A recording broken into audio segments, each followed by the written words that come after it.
Alors, bonjour tout le monde. Mon nom est Jean-François Brunel, préparateur physique des Patriotes de l'UQTR dans le cadre du sommet Sciences et Hockey 2.0 en mode série. C'est avec grand plaisir qu'on accueille Pierre Allard du Canadien de Montréal. Bonjour Pierre. Bonjour, bonjour, ici. Bonjour. Avant de te laisser la parole, je vais faire un petit résumé quand même de ton cheminement. Alors, M. Allard a eu sa carrière de joueur, notamment au point de vue de la Ligue de hockey junior majeur du Québec, avec des passages remarqués à Saint-Hyacinthe, à Shawinigan et avec une brève conclusion à Chicoutimi. Euh, Ensuite, avec une portion très européenne, avec plusieurs présences là, dans les clubs français et sur l'équipe de France avec, écoute combien, 5-6 participations au championnat du monde, Pierre? Oui, cinq participations. 5 participations au championnat du monde quand même. Et aussi, là, plusieurs saisons passées en Angleterre, à Manchester. Euh, on ne s'étalera pas sur tous ces souvenirs-là, mais on parle ici d'une quinzaine d'années dans le hockey de haut niveau. Avant de passer du côté de l'intervention, où rapidement, il s'est fait une niche du côté du Canadien de Montréal, rien de moins, depuis une dizaine d'années. Et dans les 3 dernières années, ton rôle s'est précisé du côté de la direction du département des sciences du sport et de la performance du côté du Canadien. Donc, bienvenue au sommet, Pierre.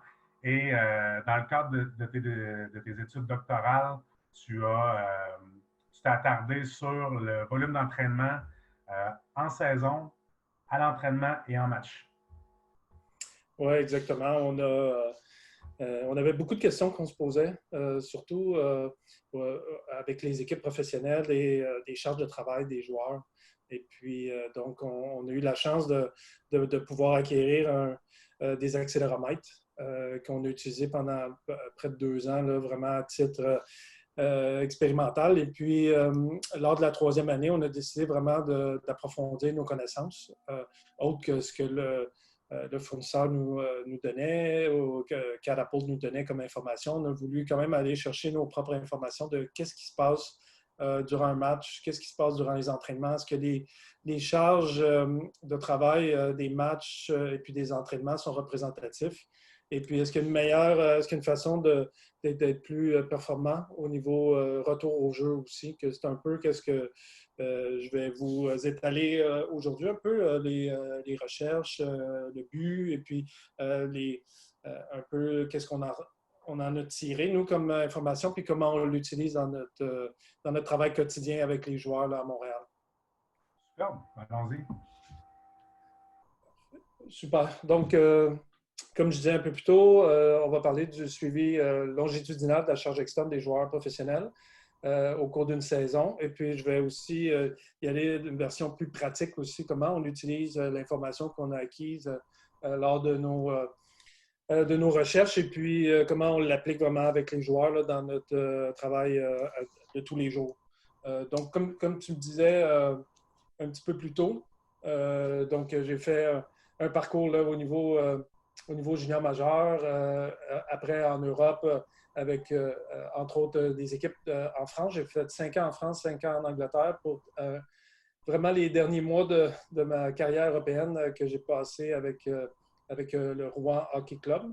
Lors de mes 10 années en France, j'ai eu la chance de pouvoir, entre autres, faire les championnats du monde et puis les Jeux olympiques de Nagano, qui a vraiment été un point, je te dirais, marquant de ma carrière. Et puis, ce que j'ai appris, surtout avec l'équipe de France, c'était vraiment mes premiers contacts avec un préparateur physique. À l'époque, on n'avait pas de préparateur physique dans l'équipe et puis que ce soit au niveau junior majeur. On avait beaucoup de bonne volonté, on voulait s'entraîner, on voulait performer, mais il y avait quand même un manque de connaissances. C'est vraiment en Europe que j'ai eu cette chance-là de côtoyer des gens là, dont le travail était principalement d'entraîner des athlètes. Et puis, c'est toujours un côté qui m'a attiré et puis qui a fait en sorte que par la suite, là, j'ai continué et puis j'ai repris mes études pour vraiment aller chercher ces connaissances-là en préparation physique. Donc, depuis les 10 dernières années, je travaille avec l'Organisation des Canadiens. Les 7 premières, vraiment à titre de préparateur physique. Et puis les 3 dernières comme directeur de sciences du sport et de performance. Pourquoi le Canadien, on a créé un département de sciences du sport et de performance? Il y avait plusieurs raisons. La première, c'est que notre club école, nous, s'est promené un tout petit peu. Était à Hamilton, après ça à Saint John, Newfoundland. Et puis dès qu'on a su que l'équipe allait être à Laval avec le Rocket de Laval, pour nous, c'était important d'avoir un département qui était capable d'encadrer près de 50 joueurs là, quotidiennement dans leur travail et puis d'uniformiser le travail avec l'équipe. Déjà, même à l'époque d'Hamilton, on avait mis en place une structure où notre nutritionniste allait se promener là, vraiment sur la route, allait à Hamilton, après revenait à Montréal. Un peu même chose avec notre psychologue sportif qu'on avait déjà établi, si on veut, homogénéité à travers l'organisation où est-ce qu'on essayait vraiment d'avoir le même encadrement avec les joueurs de Laval qui était à l'époque Hamilton. Et puis, on voulait renforcer ce message-là qu'on était vraiment uniforme dans notre travail avec les joueurs. Et puis, il y avait aussi le côté recherche. Et puis, on voyait avec toutes les études qui sortaient au niveau du rugby, du football australien, il y avait énormément de recherches qui se faisaient au niveau des accéléromètres, tout ça que j'avais parlé il y a peut-être 5-6 ans déjà avec Marc Bergevin, de la possibilité d'acquérir ces outils-là et puis d'approfondir nos connaissances vraiment au niveau de la recherche. Donc, nous, le département de sciences du sport et performance, on a pris un modèle un peu hybride, qui est un modèle qui est tiré un peu du milieu européen. Il y a un petit peu de nord-américain aussi. Et puis, le modèle européen est essentiellement universitaire. On va voir, c'est vraiment où il y a le côté recherche qui est vraiment omniprésent dans la structure. Nous, il est un petit peu moins, mais on jugeait que c'était très, très important de s'affilier avec l'Université de Montréal, pour nous, qui est vraiment à 2 coins de rue. Et puis, donc, avec le docteur Jonathan Tremblay, qui nous a aidé beaucoup à démarrer le département et puis qui a été aussi beaucoup présent lors de toutes nos recherches qu'on a faites au sein de l'organisation.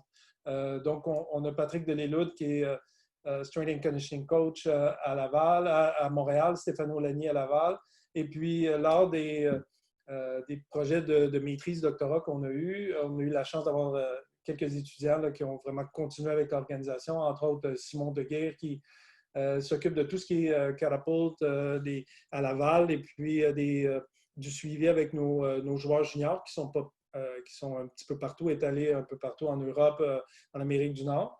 On a aussi le skating coach, Dr. Scott, qui est notre sport psychologist, Martin Fréchette, notre nutritionniste, et puis récemment, Romain Martinez, qui est au niveau des sciences des données. Donc, c'était vraiment le dernier volet, je dirais, pour le département, c'était de pouvoir centraliser toute l'information et puis de pouvoir la redistribuer après, mais vraiment d'aller chercher toute l'information qui va circuler à travers l'organisation. Et puis, quand on regarde un peu, je dirais, le département de sciences du sport, à quoi on touche, mais on touche à beaucoup, beaucoup de sphères et puis qui vont aller des entraîneurs, du staff médical, aussi avec tous les joueurs de l'organisation, comme on dit un petit peu plus tôt, que le but, c'est d'aller chercher cette information-là et puis de centraliser pour aller maximiser les interventions qu'on va faire avec les joueurs. Donc, c'est un gros défi déjà au départ. Et puis, un gros défi aussi de communication. Parce qu'on sait que les équipes professionnelles, quand je suis arrivé au tout début, on fonctionnait vraiment par mode un peu en silo, où est-ce que l'information était omniprésente, mais c'était difficile à partager. Donc, on voulait s'inspirer un tout petit peu d'études aussi, de recherche pour améliorer notre communication. Et puis, j'ai eu la chance de lire un livre du General McChrystal, qui est entre autres général d'armée américaine, qui a été en poste vraiment dans plusieurs guerres, là, et puis en Irak, entre autres. Et puis, lui, dans son livre, il parle beaucoup de communication, comment il a dû améliorer vraiment la communication au sein des forces armées pour être plus efficace sur le terrain. Et puis, on remarque qu'il y a 3 phases pour lui. Il y a vraiment la phase de commande, où est-ce que c'est vraiment la méthode traditionnelle, où est-ce qu'on a un général, l'information circule vraiment en mode silo. Et puis, donc, c'est un fonctionnement où ce que l'information va être vraiment dirigée très, très lentement vers les extrémités, si on veut. Ensuite, lui, il a commencé vraiment son travail à essayer de créer plus de dynamisme, plus d'informations. Donc, le deuxième, si on veut, fonctionnement qu'il y a eu, c'est vraiment un type de commande où est-ce que vraiment l'information était donnée à un chef, si on veut, et puis là, elle circulait plus rapidement à l'intérieur. Et puis, vraiment, je dirais, le but ultime, c'est de créer des équipes d'équipes. Et puis, je te dirais qu'on est rendu présentement un peu à ce mode-là où est-ce que dans toutes les interventions qu'on a avec les joueurs, on essaie de mettre cette information disponible-là, non seulement aux joueurs, mais à l'entraîneur, au préparateur physique qui travaille avec nous, un membre de l'équipe médicale pour qu'il y ait toujours le même message qui passe avec les joueurs. Et puis, c'est important, vraiment, si on regarde dans un mode de retour au jeu, où est-ce que le joueur doit être constamment mis au courant des prochaines étapes qui vont suivre là, dans son retour au jeu. Et puis, rapidement, on essaie d'impliquer aussi les assistants entraîneurs dans le processus pour que dès qu'ils ont l'opportunité de débuter le travail sur la glace avec le joueur blessé, mais qui ait l'information disponible, que ça ne soit pas comme une surprise pour eux, là, l'état du retour au jeu du joueur. Donc, on essaie vraiment d'avoir créé une grosse équipe. Et puis, ce qu'on a remarqué, c'est même si l'entraîneur Claude Julien vient dans le gym un matin et puis je ne suis pas là, mais il va y avoir Patrick qui va être au courant de toute l'information qu'on a discutée, qui va être en mesure de lui partager cette information-là. Que ça, c'est important à travers une organisation parce que le milieu du hockey professionnel, ça va très, très vite. Une journée passe très, très vite, puis des choses changent rapidement aussi. Que c'est important de mettre tout son personnel au courant de l'information qui circule au sein de l'entreprise. Si on parle un peu, peut-être faire un petit retour au niveau sciences du sport. En fait, qu'est-ce que la science du sport? J'ai trouvé dans un podcast de Tim Gabbett, mais c'est vraiment, qu'est-ce que la science du sport pour lui? C'est utiliser les preuves de manière pratique pour faire la différence pour le sport. Donc, c'est d'apprendre le sport, apprendre les problèmes, les défis, développer nos questions autour de ces problèmes-là, puis assurer que les données reflètent aussi vraiment les questions qu'on se pose. Et puis nous, ça a été dès le départ, on s'est posé beaucoup de questions, même à ce qui a trait des tests qu'on utilisait lors des camps d'entraînement.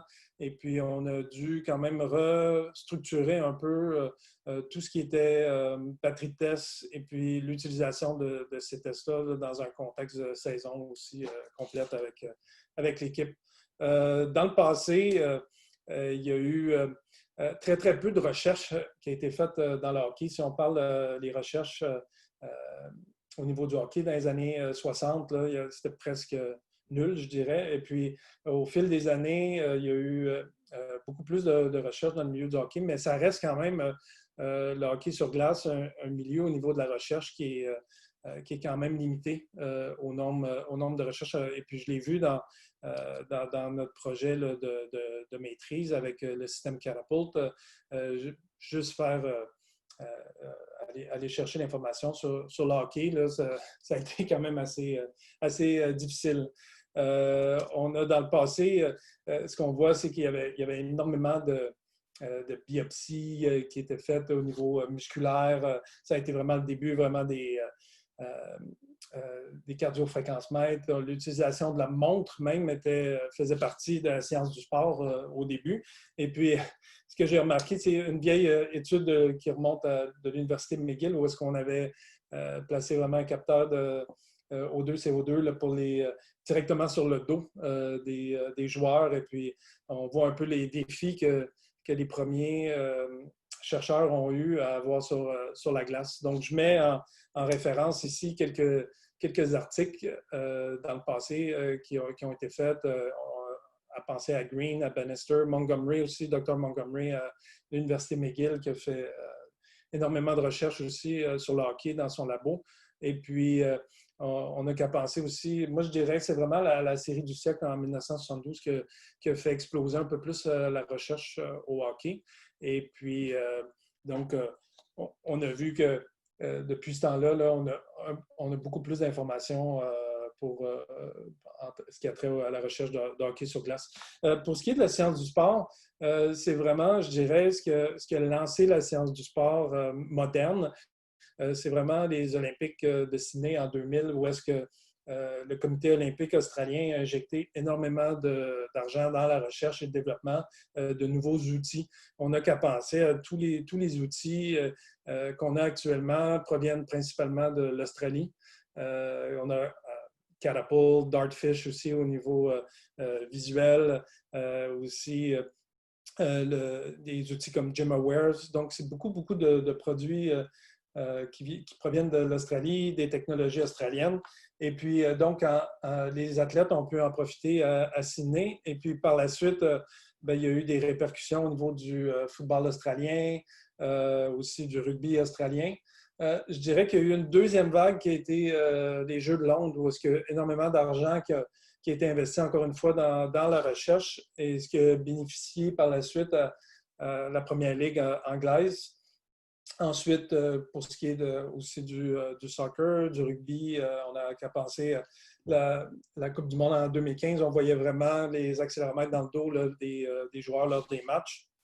Et puis, après, je dirais, ça a été vraiment la vague nord-américaine où est-ce que le baseball en a profité, la NFL, MLS, NBA. Et on voit vraiment que la Ligue nationale, c'est, je dirais, vraiment la dernière structure nord-américaine qui va bénéficier des technologies. Il y a beaucoup de nouvelles choses qui s'en viennent avec la Ligue nationale. Ils ont été très, très proactifs dernièrement.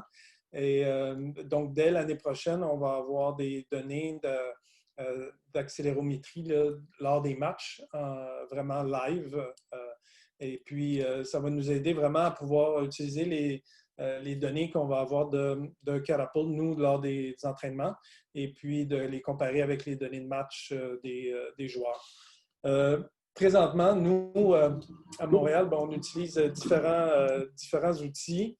Donc, on va utiliser des plateformes de force, que je vais en revenir un tout petit peu, aussi des grind bars.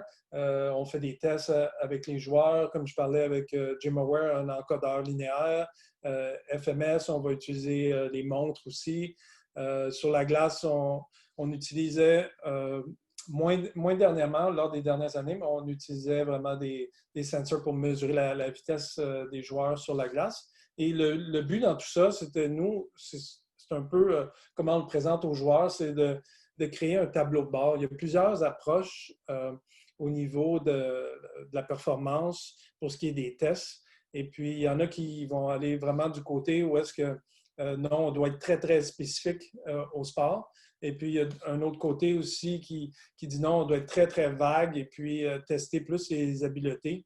Et puis, moi j'essaie de trouver un milieu dans tout ça. On ne veut pas que les joueurs soient quand même des rats de laboratoire où est-ce qu'on va mettre des tests juste pour mettre des tests, mais on veut être en mesure de créer une batterie de tests qui fait en sorte qu'on a un bon portrait de la situation des joueurs. Et puis, je sais que quand moi je suis arrivé à Montréal, il y avait beaucoup de... les joueurs se remettent en question énormément. Pourquoi on fait un test sur le vélo? Pourquoi on ne fait pas un test de VO2 sur la glace? Et puis, on a mis beaucoup l'emphase d'essayer d'éduquer les joueurs pour... Nous, ce qu'on veut, c'est de standardiser un test pour qu'il va nous donner une mesure, par exemple, du VO2 max, mais on veut que ce soit uniforme, fait de la même façon, que ça soit répétable avec peu d'outils. Donc, on a essayé, on a revampé un peu notre batterie de tests avec un peu cette mentalité-là de mettre des tests, mais dans un cadre de test-retest. Et puis, tous les tests qu'on fait lors des débuts de saison, mais c'est des tests qu'on va répéter tout au long de la saison. Donc, un des tests, c'est donc on fait la prédiction du 1RM avec l'outil GymAware, l'encodeur linéaire. Donc, on va mettre des charges progressives. Ce qui est intéressant avec ça, c'est des tests où est-ce que ça demande des charges quand même qui sont relativement basses et puis qu'on va augmenter graduellement, qu'on limite le risque des blessures avec les joueurs. Et puis, on mesure la vitesse de la barre sur 2 répétitions. Et puis, ce qui va nous donner vraiment une courbe de force-vitesse avec les joueurs. Et puis, on essaie de répéter ces tests-là durant la saison avec les joueurs, soit en mode entraînement, où est-ce qu'on va mettre une barre, une journée d'entraînement, et puis on va mesurer la vitesse de déplacement des joueurs avec certains poids qu'on utilise, juste pour voir est-ce que le joueur arrive à maintenir sa puissance et sa force musculaire. Même chose avec les plateformes de force. Donc, les joueurs vont faire des sauts en contre-mouvement. Et puis, nous, on va répéter ces sauts-là tout au long de la saison dans le même contexte, c'est-à-dire souvent, c'est le lendemain d'une journée de repos, qui, nous, la journée de repos, c'est le dimanche souvent. Donc, le lundi matin, les joueurs vont venir et puis on va incorporer les sauts sur les plateformes de force dans leur échauffement, tout simplement. Et puis, ça nous permet de suivre la progression du joueur au niveau de sa réaction, vraiment de sa force musculaire, de son temps de réaction aussi. Et puis surtout au niveau des asymétries aussi. On va regarder les asymétries au niveau de la phase excentrique, concentrique, la phase où est-ce que l'athlète va quitter les plateformes.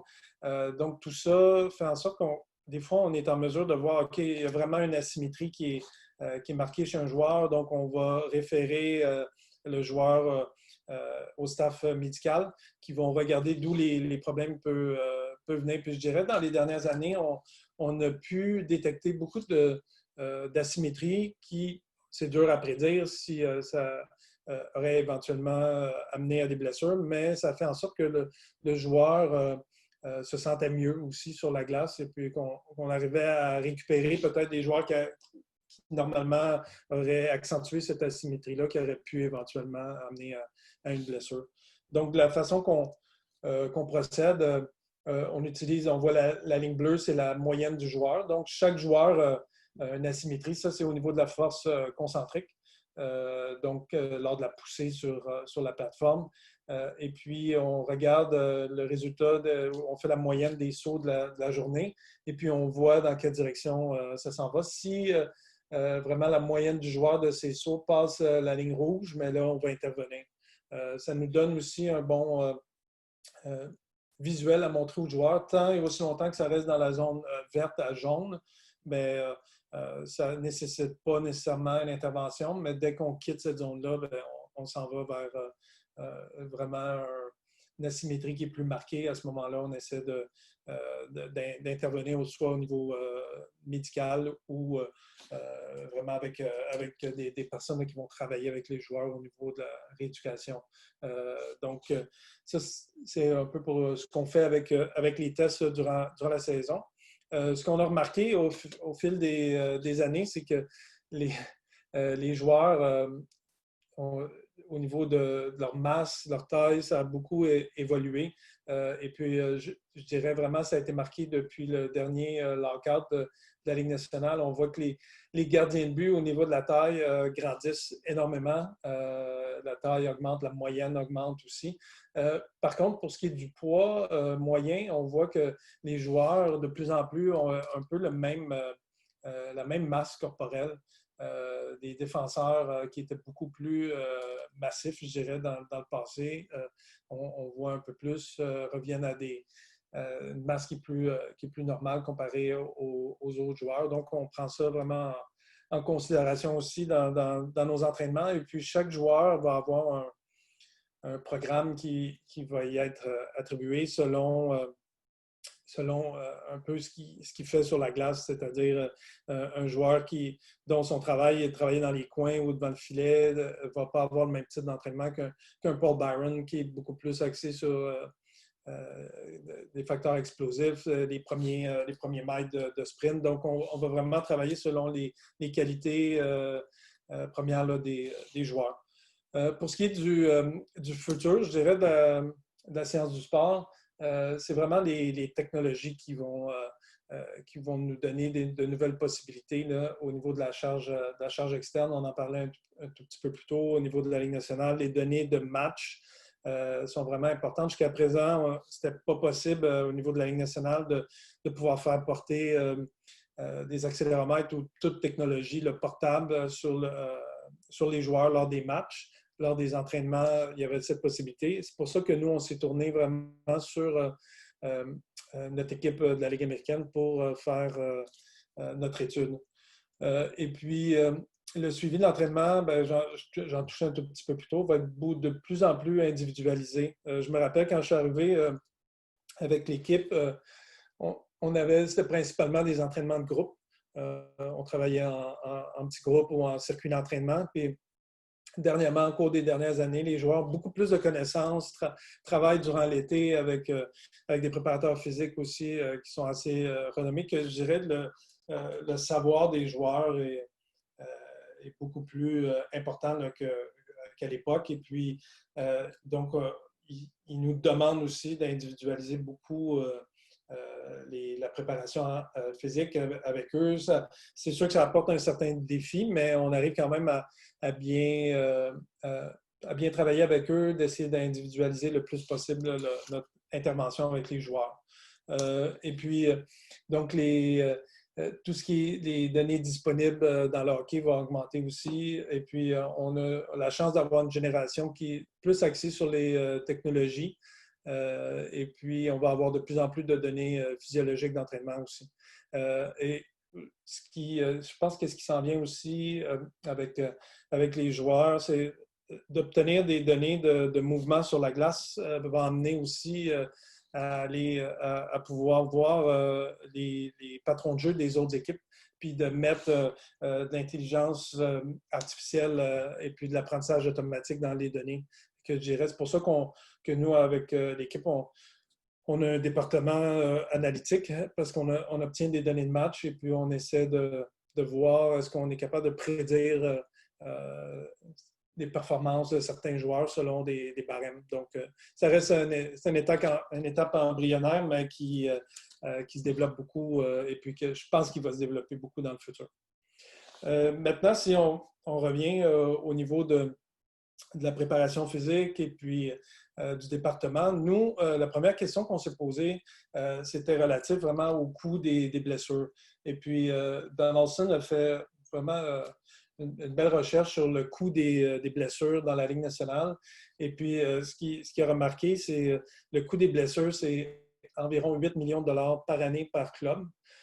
Et puis, il y a la moitié de cette somme-là qui vient vraiment de blessures traumatiques, des fractures, des commotions, des choses comme ça, qu'on ne peut pas faire vraiment grand-chose pour essayer de prévenir ça, outre d'améliorer peut-être l'équipement des joueurs. Mais au niveau de la préparation physique, on peut, juste en ayant une meilleure connaissance et puis une meilleure approche de travail avec les joueurs, peut-être prévenir certaines blessures qui apportent quand même un certain coût à l'organisation. Et puis quand on parle de coût, c'est sûr qu'au niveau des propriétaires de l'équipe, du directeur général, bien, pour lui, ça se reflète en somme d'argent. Et puis, par contre, si on regarde au niveau de Claude Julien, mais c'est l'absence d'un joueur pour peut-être plusieurs mois, ce qui amène quand même son lot de problèmes.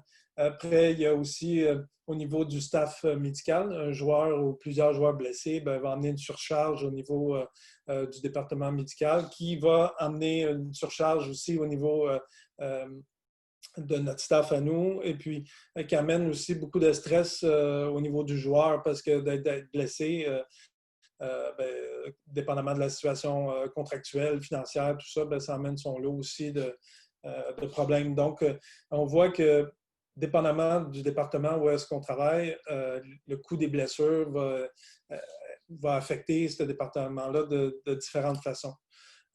Donc, au coût des blessures, c'est sûr que quand on regarde au niveau d'une saison, comment essayer de prévenir des blessures, mais si on prend par exemple juste notre mois de décembre de cette année, c'est à ça que ça ressemble un peu un mois typique de la Ligue nationale à partir de décembre jusqu'à jusqu'à la fin de la saison.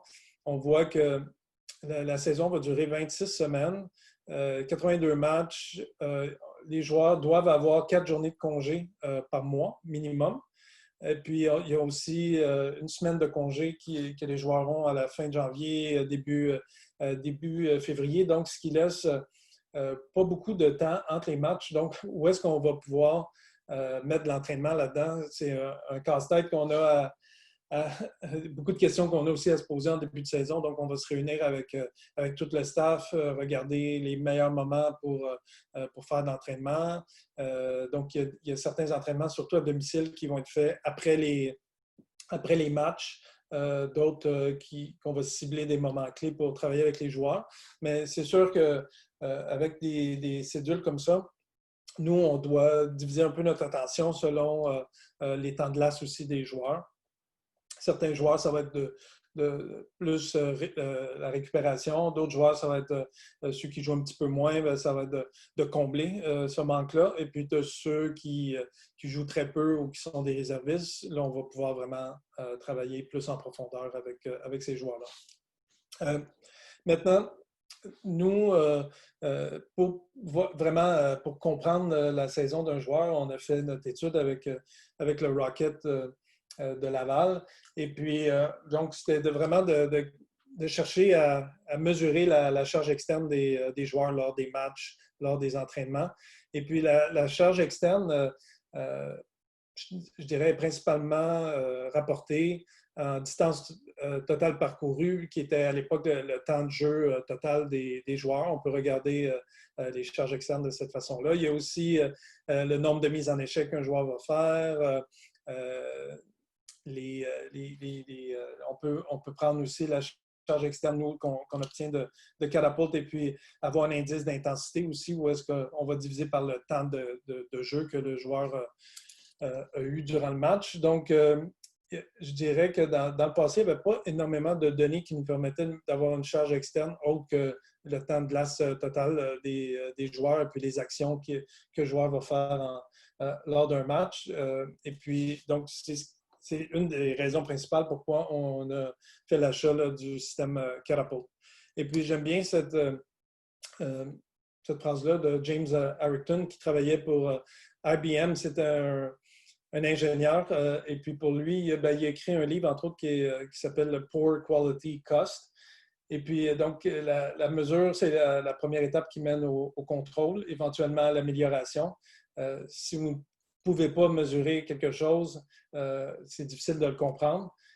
Puis si tu ne peux pas le comprendre, tu ne peux pas le contrôler. Donc, on a eu vraiment cette approche-là avec le système. C'était pour nous non seulement de l'acheter, mais aussi de comprendre qu'est-ce qui se passait à l'intérieur de la petite boîte, si on veut, pour nous aider à être plus performants et puis améliorer aussi notre façon de travailler. Donc, le système Catapult, un accéléromètre, un magnétomètre et un gyroscope à l'intérieur de la centrale inertielle, donc qui est placé vraiment entre les omoplates dans le haut du dos des joueurs, qui est très facile à porter. Les joueurs le sentent pratiquement pas. On n'a jamais eu trop non plus de réticence une fois que le joueur le portait, là, vraiment, ou que les joueurs se sentaient... ils se sentaient moins bien lors d'un match, tout ça. Ça a été accepté assez rapidement, je dirais, par les joueurs. Donc, pour l'étude, on a utilisé 50 joueurs. Pourquoi 50 joueurs? C'est que dans la Ligue américaine, il y a énormément de va-et-vient, que ce soit des joueurs de la Ligue américaine qui montent au niveau de la Ligue nationale, des joueurs de la Ligue nationale qui descendent, des joueurs de la East Coast League qui viennent aussi. Donc, c'est une ligue où est-ce qu'il y a énormément de roulement. Et puis, notre approche a été une fois qu'un joueur monte à Montréal, mais il y a un joueur qui prend sa place. Donc, il y a constamment au moins 20 joueurs qui sont habillés lors des matchs. Et puis, lors des entraînements, il y a toujours passablement le même nombre de joueurs sur la glace qu'un prenait la place de l'autre, dépendamment de la situation. Donc, l'étude a été faite sur un total de 28 semaines. qui comportait 76 matchs, 63 entraînements, pour un total de près de 3226, c'est-à-dire sessions. Quand on parle de sessions, on parle de nombre de sessions qui englobe tous les joueurs, le nombre de fois qu'ils sont allés sur la glace. Donc, ça a donné un volume quand même de données qui était énorme, qui a été qui est un bon challenge à analyser, mais qui était quand même beaucoup de données pour nous. Ce qu'on a fait, on a divisé les joueurs par position, défenseurs, ailiers et joueurs de centre. Les gardiens de but ont été exclus de l'étude parce que c'est quand même... il n'y a présentement pas d'algorithmes qui ont été créés là, vraiment pour les déplacements des gardiens. Ça, c'est un travail qu'on essaie de faire dans les prochaines années là, avec l'Université de Montréal, mais pour l'instant, on a dû exclure les gardiens de but. Et puis, on a divisé les charges d'entraînement avec des méthodes qui sont utilisées dans des recherches au niveau européen. Donc, MD pour match day, donc journée de match -4, -3, -2, -1. Et 0, le match day, -0, c'est le fameux morning skate que les joueurs vont faire le matin d'un match. Donc, ce qu'on a utilisé pour l'étude, c'est le player load. Donc, le player load, c'est la somme de tous les mouvements qu'un joueur va faire, somme de toutes les accélérations qu'un joueur va faire lors d'un entraînement, lors d'un match. Et Catapult ont créé comme un algorithme qui permet juste de récupérer quand le joueur est en action. C'est-à-dire quand le joueur attend, soit sur le banc ou dans une ligne pour faire l'exercice. Donc, ce temps-là n'est pas calculé pour nous. Ça a un avantage, c'est que le on-ice load va nous permettre d'utiliser seulement le temps en mouvement sur la glace. Et puis, leur indice d'intensité, c'est tout simplement le on-ice load par minute. Donc, le nombre, c'est-à-dire la quantité de mouvement qu'un joueur a fait divisé par le nombre de minutes qui était actif. Et puis, je vous épargne les calculs de Catapult, mais voici le player load. Donc, si on prend les matchs, ce qu'on remarque, on a regardé au niveau des centres, des défenseurs, des ailiers, sur l'axe des Y, vous voyez, c'est le on-ice load moyen des joueurs lors des matchs. Et puis, ce qu'on s'est rendu compte, c'est qu'il n'y a pas... C'est pas significatif, la différence entre les positions. Par contre, au niveau de l'intensité, les défenseurs, quand même, c'était significatif qu'au niveau intensité, c'était beaucoup plus, c'était plus bas.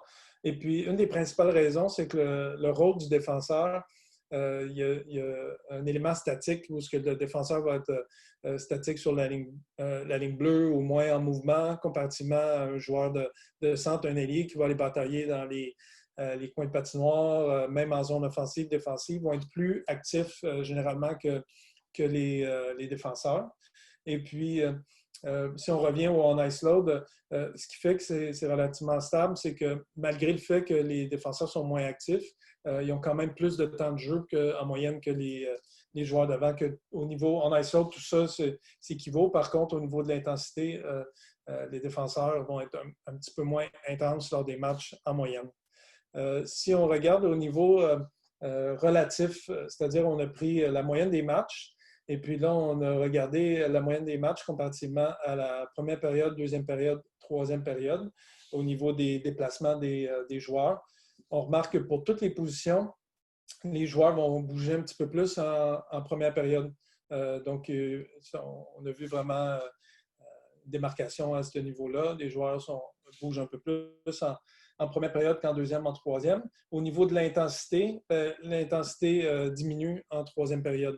Donc, les joueurs ont un peu moins d'énergie. On le voit, c'est plus difficile au niveau intensité lors des troisièmes périodes.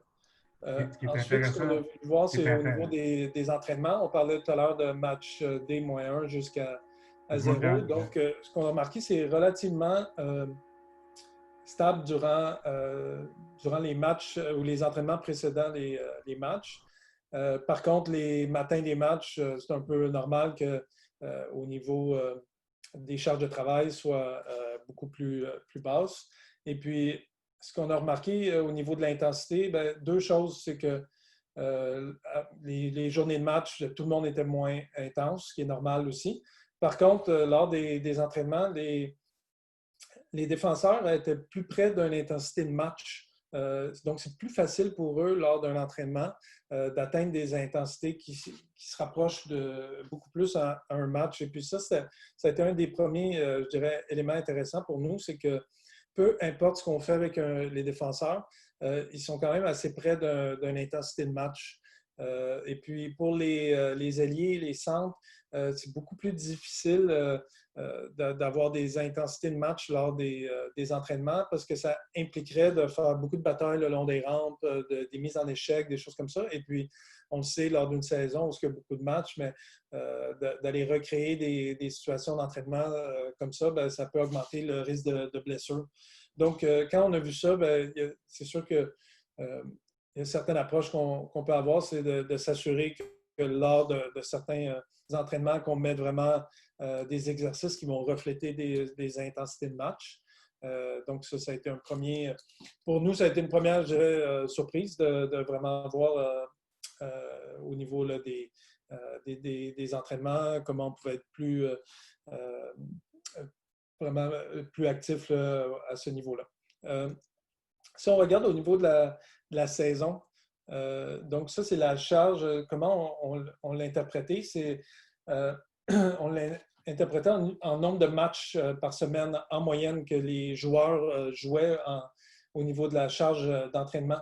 On voit que c'est passablement stable au niveau de peu importe la semaine. Ce qu'on remarque, c'est que les équipes font souvent, c'est un copier-coller de semaine en semaine au niveau des charges de travail. C'est-à-dire qu'une semaine qui a un peu moins de matchs, il y a plus d'entraînement et puis vice-versa. Donc, je dirais qu'il y a un gros travail à faire pour essayer de varier les charges d'entraînement, même au niveau professionnel, pour permettre de récupérer des semaines où il y a beaucoup plus d'entraînement et puis de s'assurer qu'il y a de la variation un peu dans les semaines au niveau entraînement, préparation physique, que ce soit sur la glace ou dans le gym.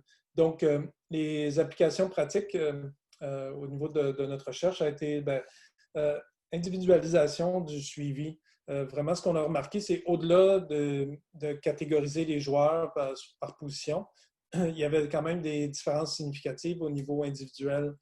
Certains joueurs qui vont être beaucoup plus intenses que d'autres. Tout ça qu'au niveau individuel, il y a beaucoup de choses à faire avec les données. Donc, de mesurer la charge d'intensité en direct lors des entraînements. Ça a été, je dirais, l'étape numéro 2 avec l'équipe. Depuis les dernières années, j'ai la chance d'être avec mon ordinateur sur le côté de la glace et puis de donner du feedback aux joueurs, aux entraîneurs vraiment en direct avec eux. Et puis, lors des retours au jeu. Et je dirais que c'est vraiment là où est-ce que le système est plus performant, c'est dans les retours au jeu parce que d'emmagasiner de l'information quand le joueur est en santé nous permet d'être beaucoup plus dynamique et puis beaucoup plus précis dans les retours au jeu avec les joueurs. Puis je vais expliquer un petit peu plus en détail qu'est-ce qu'on fait, nous, à Montréal. Donc, ce qu'on essaie de faire avec un joueur, ici, on prend par exemple un défenseur qui a quand même beaucoup de temps de jeu, entre près de 25 minutes de temps de jeu. Donc, ce qui est intéressant, c'est avec les études de Lionel, Montgomery et puis Douglas, mais c'est facile et puis à moindre coût aussi, juste d'aller regarder le travail de son joueur. C'est là que c'est vraiment important de décortiquer un peu ce que le joueur fait sur la glace. Et puis, on va même jusqu'à s'inspirer de séances des matchs. On regarde au niveau de la vidéo, calculer un peu tout ce que le joueur fait, quel type de joueur qui est. Donc, c'est intéressant de tracer un profil et puis de montrer cette information-là aussi rapidement aux joueurs et puis de voir un peu, de le mettre dans ce processus-là de retour au jeu le plus rapidement possible pour qu'ils comprennent un peu vers où on se dirige avec cette information-là. Pour nous, on obtient de l'information un petit peu plus approfondie au niveau du du on-ice load, d'intensité aussi. Et puis, depuis 2 ans maintenant, on a aussi des antennes qui nous permettent de calculer les vitesses que les joueurs atteignent. On recrée comme un système GPS à l'intérieur de la glace. Donc, on est en mesure de connaître les vitesses que les joueurs atteignent et puis le nombre de sprints aussi qu'ils vont faire. C'est de l'information supplémentaire, mais ce qui n'est pas nécessairement nécessaire là, pour faire une bonne planification là, pour les joueurs. Il y a une chose, je vais mettre l'accent là-dessus, qui est souvent moins pris en compte, je dirais, c'est vraiment le nombre d'actions que le joueur va faire sur le long des rampes qui est important parce qu'on peut avoir un bon retour au jeu, un bon processus de retour au jeu, une bonne planification, mais c'est important de remettre le joueur dans des charges, des contraintes de match. Puis on voit ici pour les joueurs les plus actifs, dont les défenseurs, mais on parle de quand même 25 actions totales dans un match le long des bandes, que ça va être important de remettre éventuellement ce joueur-là dans des situations où il y a à faire des batailles le long des rampes, à se faire frapper aussi. Et puis, quand on parle de se faire frapper, souvent, c'est pas uniquement de se faire frapper en voyant le joueur arriver, mais souvent, ça va arriver aussi de façon où est-ce que le joueur se retourne et puis se fait frapper soudainement. Donc, on doit remettre ce joueur-là en confiance dans ces situations-là avant de le ramener au jeu. Et nous, notre politique à Montréal avec l'équipe, c'est vraiment quand le joueur, quand nous, on juge que le joueur est prêt à vraiment subir toutes ces charges-là, bien, là, il revient au jeu avec l'équipe. Ce n'est pas la place, une séance d'entraînement de la Ligue nationale pour faire des tests, si on veut, ou essayer de remettre un joueur en forme. C'est vraiment à nous de remettre le joueur en forme pour le préparer pour faire ces actions-là. Qu'est-ce qu'on utilise, entre autres? Et puis, j'aime beaucoup cet article-là de Peter Blash et puis Tim Gabbett, qui est vraiment au niveau des charges aiguës, charges chroniques, et puis donc de voir un tout petit peu qu'est-ce qui s'est passé lors des dernières semaines qui ferait en sorte qu'il mettrait le joueur à risque. Juste pour vous expliquer, mais on a un joueur qui, lors des 4 dernières semaines, si on veut, vraiment est à fond dans sa saison, il est à 100% de qu'est-ce qu'il donne au niveau entraînement, match. Et puis, soudainement, ce joueur-là se blesse et puis est arrêté plusieurs semaines. Et puis, donc, on retravaille tranquillement avec ce joueur-là. Et puis, on arrive au cours des 4 semaines suivantes d'accumuler 30% de sa charge normale de 100%. Et puis, si soudainement, la semaine numéro 5, ben, là, on donne 90% d'une charge normale durant l'année, mais là, on va augmenter ou on va mettre ce joueur-là vraiment à risque de blessure. On voit ici que si le joueur au niveau aigu est à 90% d'une semaine normale et puis qu'il a accumulé seulement au cours des 4 dernières semaines 30% d'une charge normale, mais on augmente quand même ses charges de se blesser. Par contre, je mettrais un bémol là-dessus. Et puis, c'est vraiment pas, je dirais, d'utiliser le terme des chances de se blesser. Ça a été débattu récemment, entre autres, par Sam Robertson en 2019.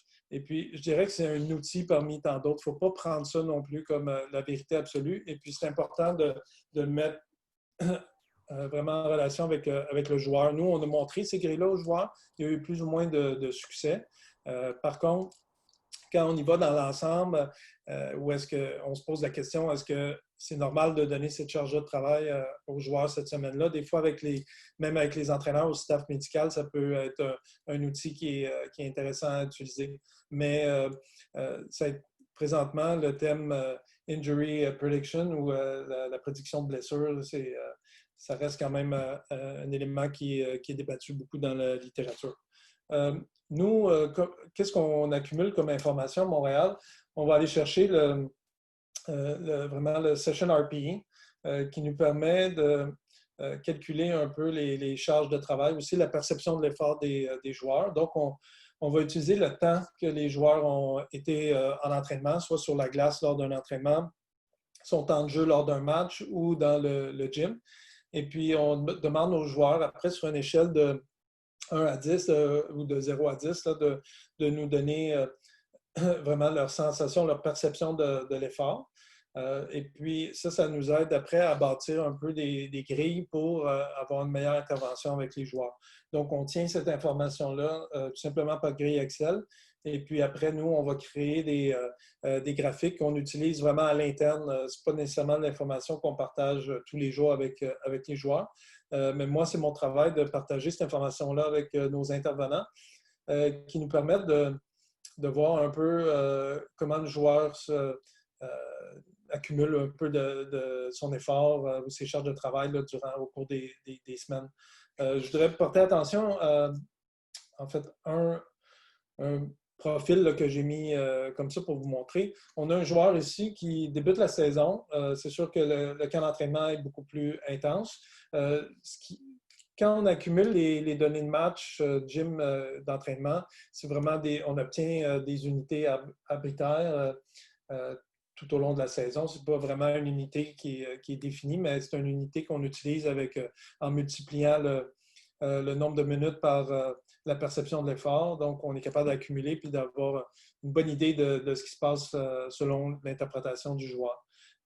Donc, on voit ici la saison se déroule super bien. Et puis, donc, dans la semaine du 11 novembre, se blesse une semaine, essaie un retour au jeu. Ça, c'est des cas typiques qu'on va voir, exemple, dans des équipes junior majeures où le joueur veut revenir rapidement ou on se dépêche pour ramener un joueur.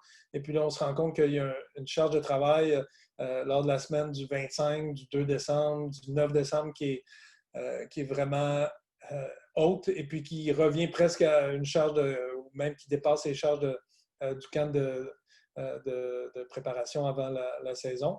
Et puis là, on voit souvent, c'est des cas typiques où est-ce que le joueur va se reblesser, où il va avoir une rechute. Et puis là, ben, je vous ai mis un scénario qui est plus constant, si on veut, dans le temps, où est-ce qu'on priorise le gym, et puis on introduit tranquillement la glace. Et puis là, on est capable, vraiment dans la semaine du 3 février, 10 février, 17 février, d'augmenter cette charge de travail-là, puis de l'amener vraiment au maximum. Et puis on voit, après ça, il y a eu un retour au jeu qui s'est fait là, le 17 février, qui est beaucoup plus normal comme suivi.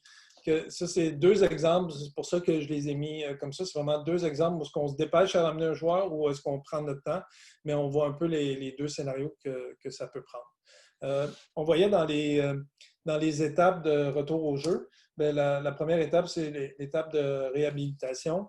Mais déjà, nous, ce qu'on a, l'entente qu'on a avec un peu le médical, c'est une fois que les médecins ont parlé avec les joueurs qu'on a les limitations, mais on va remettre rapidement le joueur en mouvement. Si un joueur est blessé au bas du corps, bien, on va travailler avec des ballons, garder quand même un certain dynamisme. Et puis de travailler avec vraiment les ballons, ça va nous aider. Aussi, travailler avec les medicine balls, mais de façon balistique. Vraiment, on y va avec les premières étapes où est-ce qu'on va faire des lancers de ballon, de garder ce joueur-là en position de faire des rotations, de faire des lancers, des choses comme ça. Et puis, donc, quand on arrive à la deuxième étape, qui est le retour à l'entraînement, là, on va utiliser, entre autres, des élastiques pour travailler avec des mouvements concentriques et excentriques. On prépare notre athlète à des changements de direction. Donc, on veut non seulement qu'il aille de façon concentrique, mais qu'il soit en mesure d'absorber des impacts. On va le faire aussi avec des croisés. Donc, tranquillement, nous, dans le gym, on va le remettre dans des positions où est-ce qui va nous amener à amener ces qualités-là sur la glace. Et puis, même chose, on va y aller de façon un peu plus dynamique, juste des idées avec des traîneaux. On va travailler avec des petites charges au début. Le but dans tout ça, c'est de travailler des mouvements plus complexes, 2-3 mouvements en même temps, et puis de permettre aux joueurs d'utiliser des charges aussi. Donc, tout ça se fait dans la progression, bien sûr, au niveau médical, tout est bon avec le joueur. Donc, il y a toujours un équilibre à garder. Nous, on priorise beaucoup le travail en équipe. Et puis, donc, l'information qu'on a de notre département médical fait en sorte qu'on est plus proactif là, dans le gym selon nos limitations avec le joueur. C'est un peu de la façon que moi je vois un retour au jeu. On travaille avec un joueur pendant plusieurs semaines, donc de le remettre sur le rail, je dirais, pour revenir au jeu, mais la réalité pour lui de son retour, mais c'est un peu plus chaotique parce que c'est beau être travaillé en solo, mais quand on arrive dans le trafic après, mais il faut être prêt aussi. Donc, notre approche après ça, dans une étape de retour au jeu, c'est de travailler beaucoup plus en balistique, des mouvements plus complexes avec ballon au niveau concentrique, excentrique.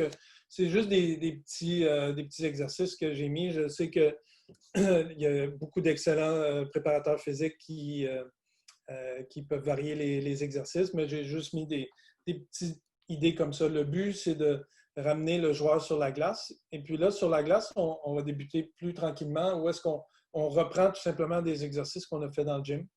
Et puis, on va travailler avec le joueur pour le remettre en forme et puis le remettre aussi dans des situations de patinage qui sont complètement différentes que dans le gym. Ensuite, on va travailler sur des mouvements sur la glace, vraiment aller rechercher l'amplitude des mouvements, d'autres exercices, surtout si on travaille avec un défenseur, tout ce qui est pivot et puis charge d'une jambe à l'autre. Et puis aller travailler progressivement sur des accélérations en croisée. Donc, on y va vraiment par étapes pour pouvoir par la suite faire des entraînements un peu plus en solo avec rondelles, avec des pivots, et puis travailler plus dynamique. Donc, on voit jusqu'à la toute fin, on va travailler principalement seul avec le joueur. Comme je disais un petit peu précédemment, on va travailler avec le joueur jusqu'à temps qu'on sent qu'il soit prêt à revenir au jeu. Et puis, si on se réfère vraiment à la grille que je vous ai montré un petit peu plus tôt, mais c'est important non seulement de le remettre en forme pour pouvoir subir un peu tout ce qui devrait là, durant un match, mais il y a l'élément bataille aussi le long des rounds qui est vraiment important. Et puis, je vais terminer avec ceci. Nous, on prend beaucoup de fierté, je dirais, à travailler avec les joueurs. On va sur la glace avec eux. On travaille, Patrick Delisle, qui a joué junior majeur, va travailler sur la glace avec les joueurs. On utilise dans un premier temps un genre de coussin bleu, un peu comme ils vont faire au football.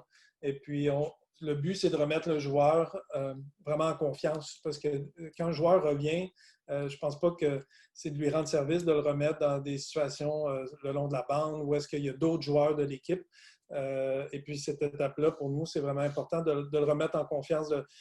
Première étape, le joueur va travailler sur des mises en échec. Il va venir d'une façon contrôlée. On va même s'habiller en joueur pour que le joueur vienne nous frapper. Et puis, petit à petit, on va augmenter un peu la distance des mises en échec. Nous, on va aller le frapper. C'est vraiment une étape qui est importante, qui est souvent oubliée par les équipes, de remettre le joueur en confiance. Et puis, donc, je parlais un peu plus tôt, Patrick Delisle a eu la chance de travailler avec chez Weber. Et puis, ça, c'est vraiment la première mise en échec de chez Weber après avoir passé à travers tout ce processus-là. Et puis, Patrick, il a eu à subir, je dirais, 6 à 8 mois d'inactivité de chez. Et puis, il voulait vraiment le frapper cette journée-là. Je lève mon chapeau à Patrick d'avoir mis son équipement sur... et puis son coussin bleu pour aller... je ne pense pas qu'il y ait grand monde qui aurait voulu se faire frapper cette journée-là par chez Weber.